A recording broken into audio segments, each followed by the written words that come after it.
July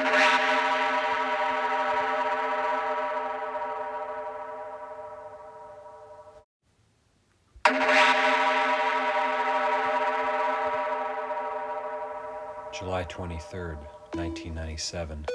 Police receive a report from the concerned mother of Crystal Dawn Jack, informing officers that her daughter had been missing for approximately 1 week. Crystal had been living at 2448 Agricola Street and was last seen on July 15, 1997, at her home by her mother. The investigation uncovered that the victim may have recently been threatened by others who were known to frequent the north end of the city. On June 9, 2011, surveyors would make a grisly discovery when they happened upon a skull bone in the woods near the 3300 block of Sackville Drive in Middle Sackville. The remains were positively identified to be those of Crystal Dawn Jack. The circumstances behind Crystal's death are suspicious, and RCMP believe there are persons who have information that could result in an arrest and possible charges. It is still unclear whether Crystal Dawn Jack's life ended in the woods where her remains were discovered, or if they were dumped in Middle Sackville after her death. The Halifax Examiner claimed in an article about murdered women in Nova Scotia that Crystal Jack may have been involved in the sex trade, which would have made her a more vulnerable target. Any person with information regarding the death of Crystal Dawn Jack should call the Rewards for Major Unsolved Crimes program at 1-888-710-9090. On July 21, 2007, at 4:00 p.m., Halifax police were sent to investigate a complaint about gunshots fired in the Maynard and Woodhill Street area. The police found Glenn Bourgeois when they arrived at the scene. Mr. Bourgeois had suffered from several gunshot wounds and later died from his injuries. Police investigation revealed that 2 black males in baggy shirts were seen fleeing the area immediately after the shooting, one of which had a firearm in his hand. Police didn't find the victim's ID or bank card when officers found him mortally wounded. Witnesses told reporters Bourgeois was arguing with 2 young men just before the gunshots rang out. It's not known if the shooting was connected to any other shootings in the metro area over the previous months leading up to the slaying. Residents of the area complained of an increase in suspected drug activity, while only a month earlier a man was wounded in an apartment on Agricola Street. Any person with information regarding the murder of Glenn Bourgeois should call the Rewards for Major Unsolved Crimes program at 1-888-710-9090.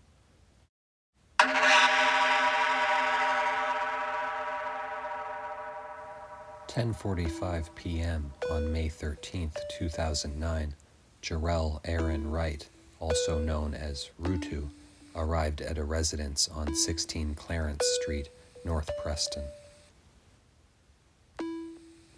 He was standing in a shared driveway when a salvo of gunshots were fired in his direction from a vehicle driving by. Jarrell was shot and later passed away in the hospital. According to RCMP, the perpetrator or perpetrators immediately fled the area in the vehicle. Police believe the victim was not alone in the driveway when he was murdered, and that he may not have been the intended target. Jarrell Wright was shot in the head. Police believe there are persons who have information that could result in an arrest and possible charges. Jarrell was only 19 years old at the time of the shooting. Jarrell's mother, Darlene Wright, described her son saying that he loved soccer, hockey, and especially basketball. He was almost ready to graduate from high school in May 2009 and had aspirations of working with children. He was in North Preston that day to play basketball. He went up to the youth center to practice. One of his friends yelled out to him, and he went into the driveway where the shooting took place. There were reportedly 15 to 20 people in the driveway and yard of the residence when the shooting occurred. Jarrell, even after being struck in the head, still fought for his life. He had one knee on the ground and was trying to stand when he was found. Any person with information regarding the murder of Jarrell Aaron Wright should call the Rewards for Major Unsolved Crimes program at 1-888-710-9090.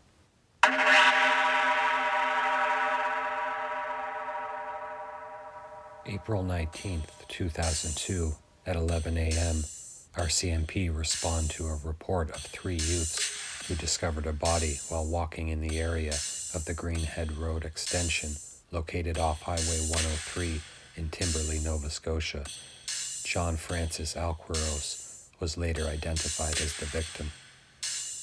Police investigating the crime scene revealed that the Greenhead Road extension was the actual site of the murder and that John Francis Alcaros died from gunshot wounds. Greenhead Road is a rural area approximately 1 kilometer from residential housing and is frequently used for hiking and all-terrain vehicle use.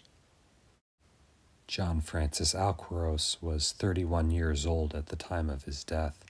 Police still seek help from the public, as this is yet another case that has gone very cold. Any person with information regarding the murder of John Francis Alcaros should call the Rewards for Major Unsolved Crimes program at 1-888-710-9090.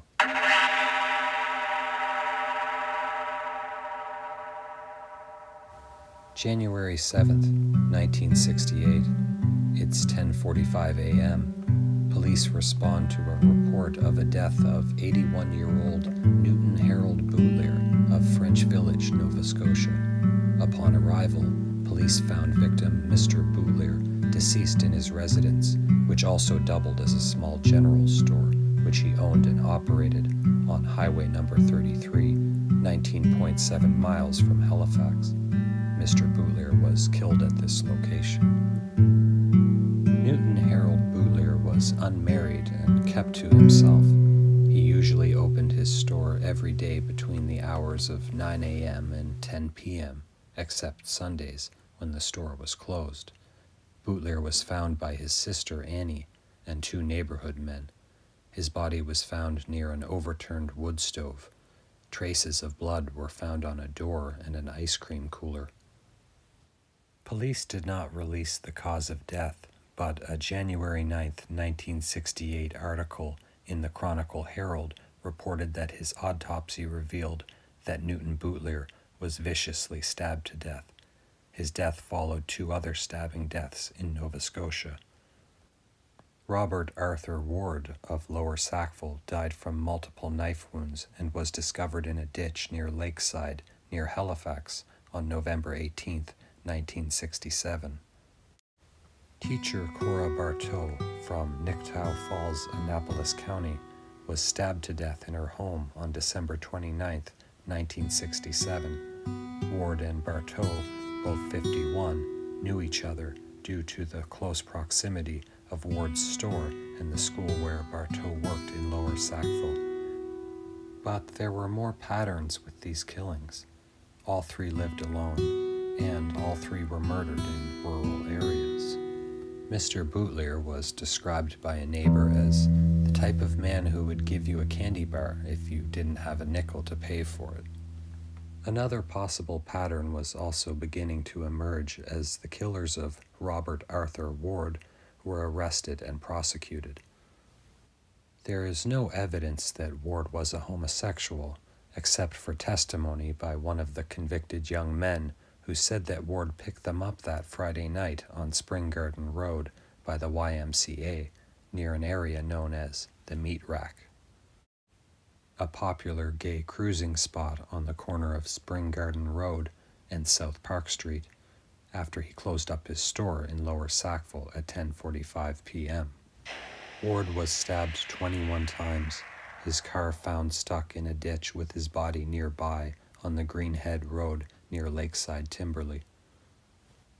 On January 25, 1968, charges were brought against Barry Rodenizer and John William Michael Whalen, both 17 years old.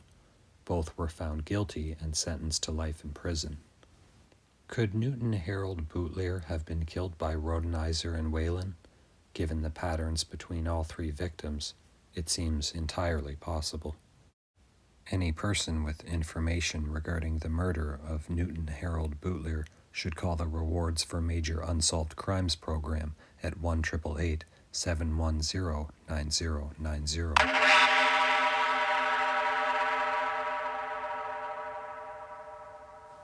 April 23, 2016, 2 a.m. Police respond to a report of shots fired and a vehicle fleeing at a high rate of speed in the area of Downey Road in North Preston, Nova Scotia. Police found a deceased male on the ground near a home on Downey Road. The dead man would later be identified as Devrico Downey. Downey's death was ruled as a homicide as a result of being shot. Devrico Downey was only 20 years old at the time of his murder. There are two vehicles of interest in relation to the murder. The first is a white car that was seen leaving from the Alex Lane area, and the second is a dark-colored sport utility vehicle. In September of 2016, a man, 22, and a woman, 33, were arrested in relation to the homicide. No charges have yet to be laid, and police continue to ask the public for help solving the case. Any person with information regarding the homicide of Mr. Devrico Downey should call the Rewards for Major Unsolved Crimes program at 1-888-710-9090.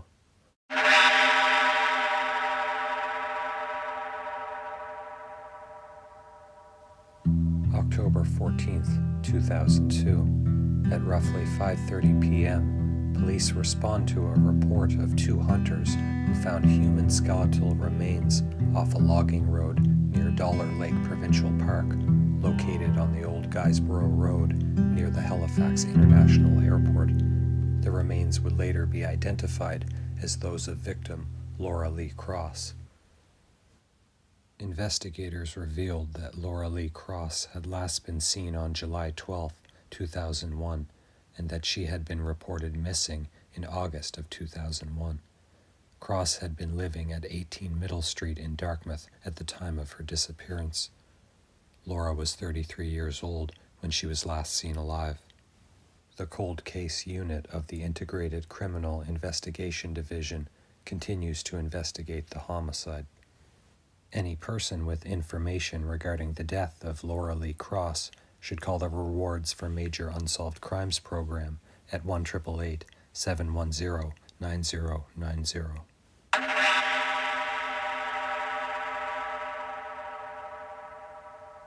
December 12, 1997. At approximately 11 p.m., Daniel Baker left a home on Preston Street, Halifax, and was going to walk to a restaurant on Quinpool Road. It has not been confirmed if Baker made it to the restaurant, as he has not been heard from since.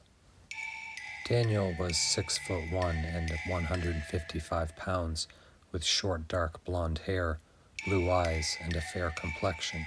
He was last seen wearing a dark blue, red, and white dress shirt, blue jeans, a black suede jacket, white Reebok sneakers, and black leather gloves.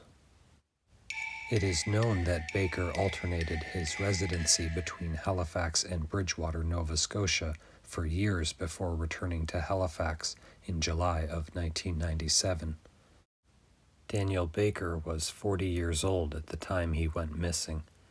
Any person with information regarding the disappearance of Daniel Baker should call the Rewards for Major Unsolved Crimes program at 1-888-710-9090.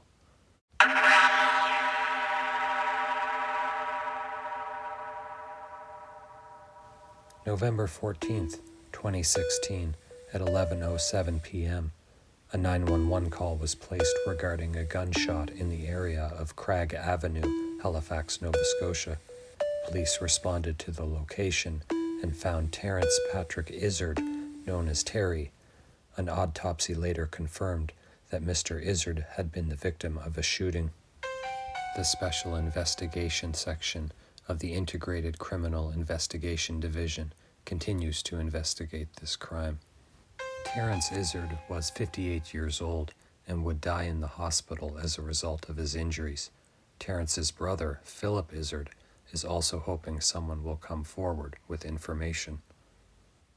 Philip told reporters that he believed he knew who killed his brother and that he passed the information along to police, but charges were never laid. If the shoe was on the other foot, they would want us to come, so, like I said, leave it in God's hands, right? Said Philip. The investigation into the murder of Terrence Patrick Izzard is still ongoing. Any person with information regarding the homicide of Mr. Terrence Patrick Izzard should call the Rewards for Major Unsolved Crimes program at 1-888-710-9090.